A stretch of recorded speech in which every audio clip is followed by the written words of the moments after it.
साथियों, स्वागत है आपका हमारे चैनल एक संदेश पर।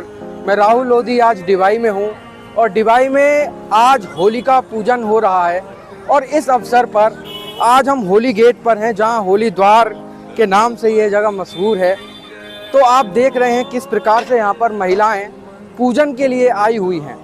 कहा जाता है शीतकालीन का जब ऋतु खत्म हो जाती है तो ग्रीष्मकालीन ऋतु प्रारंभ होती है और ग्रीष्मकालीन ऋतु प्रारंभ होने के बाद हमारा जो परंपरा है, होली की परंपरा, वो आती है। और होली की परंपरा पर आप देख रहे हैं किस प्रकार से यहाँ पर पूजन हो रहा है। होली की मान्यताएं बहुत हैं। होली क्यों मनाई जाती है, इस बारे में हम आपसे चर्चा करेंगे कि होली किस अवसर पर आज ये इतनी जो लोग हैं, जो भीड़ है, वो यहाँ पर एकत्रित हुई है, पूजा कर रही हैं, महिलाएं हैं वो एकत्रित हुई हैं।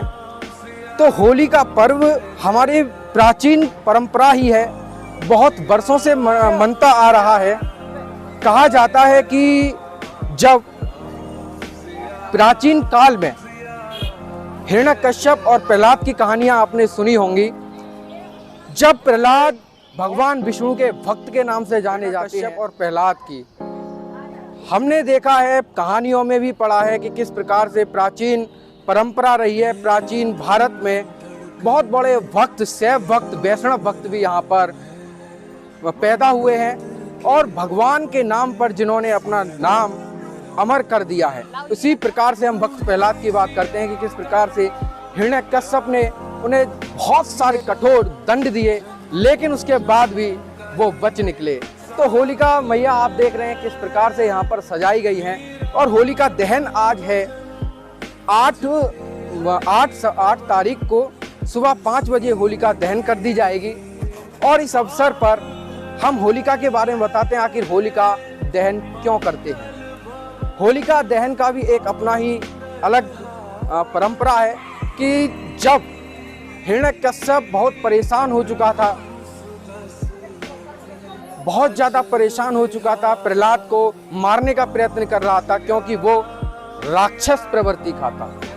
जब राक्षस प्रवृत्ति बहुत ज़्यादा धर्म को हानि पहुंचाती है, तब भगवान अवतार लेते हैं। ये हमारी भागवत गीता में भी कहा गया है, यदा यदा ही धर्मस्य ग्लानिर्भवति भारत अभ्युत्थान धर्मस्य तदात्मानं सृजाम्यहम्।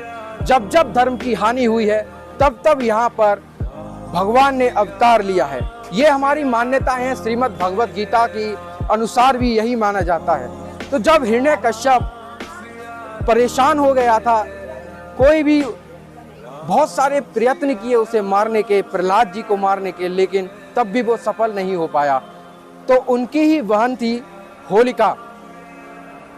जब होलिका से कहा गया कि आपको इस प्रकार से ये मेरी पूजा नहीं करता, हिरण्यकश्यप ने जब कहा कि ये मेरी पूजा नहीं करता, प्रहलाद को मारना चाहिए क्योंकि मैं इससे अपनी पूजा करवाना चाहता हूँ, ये बहुत बड़ा वैष्णव भक्त है। तो जब होलिका माता ने कहा भैया आप चिंता क्यों करते हैं, मैं हूँ, तो उन्होंने एक इसी प्रकार से होलिका की अग्नि प्रज्वलित करने के लिए बहुत सारा जो भी लकड़ी वगैरह थी वो रखवाई और उनको एक वरदान प्राप्त था। वरदान ये प्राप्त था कि वो यदि अपनी चुनरी अपने ऊपर डाल लेंगी तो किसी भी प्रकार से उनको कोई भी दोष नहीं पहुंचा सकता, कोई भी हानि नहीं पहुंचा सकता। तो जब प्रहलाद जी ने, होलिका माता और प्रहलाद जी के बीच कुछ संवाद हुआ होगा, तो उन्होंने आपस में ही यहाँ पर इसी प्रकार की होली रखी गई थी और उसी प्रकार की होली में खुद होलिका माता भी बैठ गईं और साथ में प्रहलाद भी।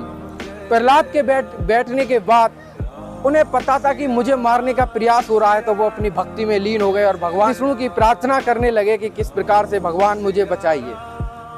जब यह सारी घटना घटी, तभी क्या होता है कि जो चुनरी है जिसे लेकर होलिका माता अपने पास बैठ जाती हैं, अपने ऊपर चुनरी डाल लेती हैं खुद को बचने के लिए, लेकिन प्रभु की असीम कृपा से, भगवान विष्णु की असीम कृपा से वो चुनरी प्रहलाद जी के पास आकर गिर जाती है, जिससे उनकी तो जान बच जाती है और जो होलिका माता है उनका दहन उसी अग्नि के साथ हो जाता है।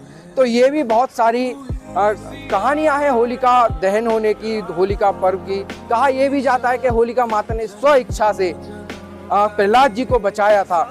अब बात आती है कि होलिका से हमें क्या सीखना चाहिए, होली के पर्व से हमें क्या सीखना चाहिए। देखिए, होली रंगों का पर्व है, ये सभी जानते हैं। होली से ही एक ट्रेंडिंग में चलेगा, दीपावली पर भी ट्रेंडिंग में चलता है, होली पर भी ट्रेंडिंग पे चलता है। दीपावली पर प्रदूषण के चलता है कि धुआं से प्रदूषण बचाया जाए। कुछ तथाकथित लोग ये कहते हैं कि अब जल से भी बचाव करिए, होली को जल से मत खेलिए।